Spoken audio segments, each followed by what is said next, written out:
Video کو like کر کے آگے شیئر ضرور کر دینا۔ اگر سجدے کی لذت کی بات کروں اور اب مجھے اس گفتگو کی لذت محسوس ہو رہی ہے تو اب طبیعت کسی اور طرف کھنچ رہی ہے۔ سجدے کی لذت آپ دیکھیے، جب انسان زخموں سے چور ہوتا ہے تو پانی مانگتا ہے۔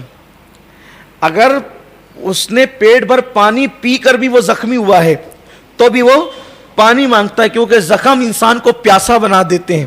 جو 3 دن کا پیاسا حسین تھا، زخموں سے چور ہوئے ہیں، غم سے نڈھال ہوئے ہیں، لیکن اس کے باوجود بھی پانی نہیں مانگا، اولاد کا چہرہ نہیں مانگا، بیوی بچوں کا چہرہ نہیں مانگا، سکینہ کا چہرہ نہیں مانگا، ام رباب کا چہرہ نہیں مانگا، بلکہ اپنی پیشانی کو سجدے میں رکھ کر کے بتا دیا، جن کو لذت سجدہ مل جاتی ہے پھر وہ ہر چیز سے زیادہ سجدے کو اہمیت دیا کرتے ہیں۔ دو عالم سے کرتی ہے بیگانہ دل کو، عجب چیز ہے لذت آشنائی۔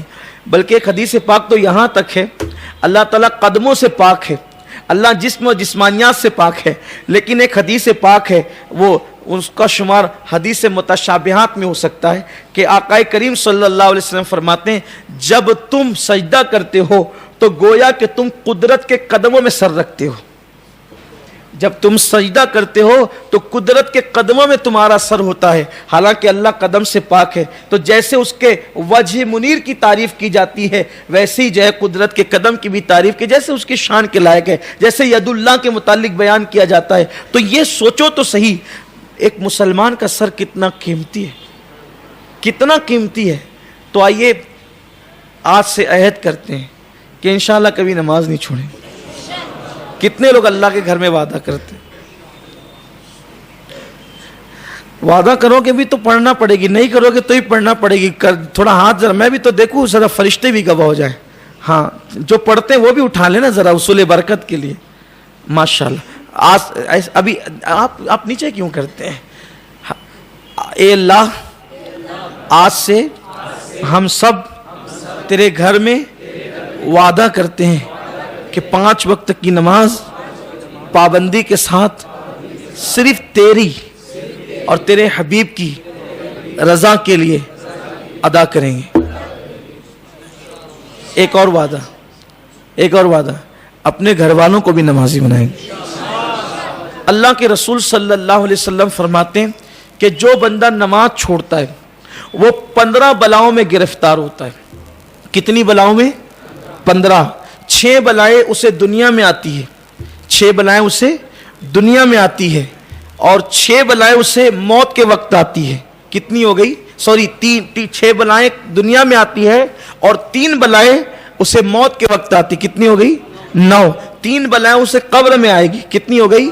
12۔ 3 بلائیں اسے قیامت کے دن آئے گی۔ کتنی ہو گئی؟ 15۔ 15 بلاؤں میں، 15 مصیبتوں میں وہ گرفتار ہوگا جو بندہ نماز کو ترک کرے گا۔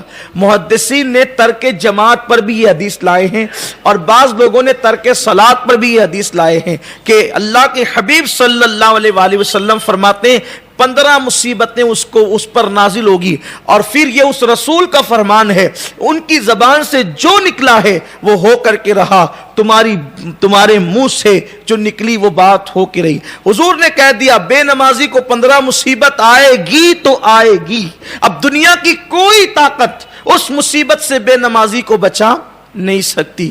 ایک بات یاد رکھیں، اگر حضور کے کہنے پر آپ کو اعتماد نہیں ہے تو آپ کا کلمہ پڑھنا کو کوئی فائدہ نہیں دے سکتا۔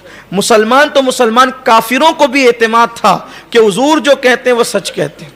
ان کے دشمنوں نے بھی ان کی بات پہ اعتماد کیا۔ ان کے دشمنوں میں بدترین دشمن ابن خلف ہے، جس کو اللہ کے رسول نے فرمایا تھا میں تجھے قتل کروں گا۔ حضور نے کیا کہا تھا؟ میں تجھے قتل کروں گا۔ وہ لرزتا رہتا تھا کہ محمد عربی مجھے قتل کر دیں گے۔ اگر آپ کو یاد رکھنا ہے تو یہ بات یاد رکھیں، حضور نے اپنی زندگی میں کسی کو قتل نہیں کیا سوائے ایک آدمی کے، وہ ابن خلف حضور نے جس کو قتل کیا۔ لیکن انداز قتل بھی دیکھیں، انداز قتل بھی دیکھیں رحمت للعالمین کا۔ نہ اس کی گردن اڑائی، نہ اس کا خون نکالا، نہ اس کو خراش آئی، کچھ نہیں۔ حضور نے قتل کی شان سے کیا۔ جب ابن خلف سامنے آیا تو اللہ کے رسول نے اس کو نیزہ چبا دیا, صرف نیزہ چبا دیا. پورے میدان میں وہ جو ہے وہ بدر کے میدان میں کودتا پھر رہا تھا, ہائے محمد نے مجھے قتل کر دیا, مجھے قتل کر دیا. چونکہ بہت بہادر تھا وہ, اور عرب کے لوگ بڑے بہادر ہوا کرتے تھے. تو ابو جہل نے کہا کہ عورتوں کے جیسے کیا تو جو ہے وہ کود پھان مچا رہا ہے اور واویلا کر رہا ہے, انہوں نے نیزہ ہی تو چبویا ہے. کہا کہ تجھے نہیں پتا ابو جہل, تجھے نہیں پتا, وہ محمد کی بولی ہے. انہوں نے مجھ سے کہا تھا کہ میں تجھے قتل کروں گا, یہ تو نیزہ چبویا ہے, اگر تھوک دیتے تو بھی میں قتل ہو جاتا. یہ حضور کی بات پہ دشمنوں کو اتنا یقین, حضور کی بات پہ دشمنوں کو اتنا یقین ہے, تو امتیوں کو کتنا یقین رکھنا چاہیے. تو سرکار ہم دعا کرتے ہیں کہ آپ جہاں بھی رہیں خوشحال رہیں. اللہ حافظ. السلام علیکم ورحمۃ اللہ وبرکاتہ.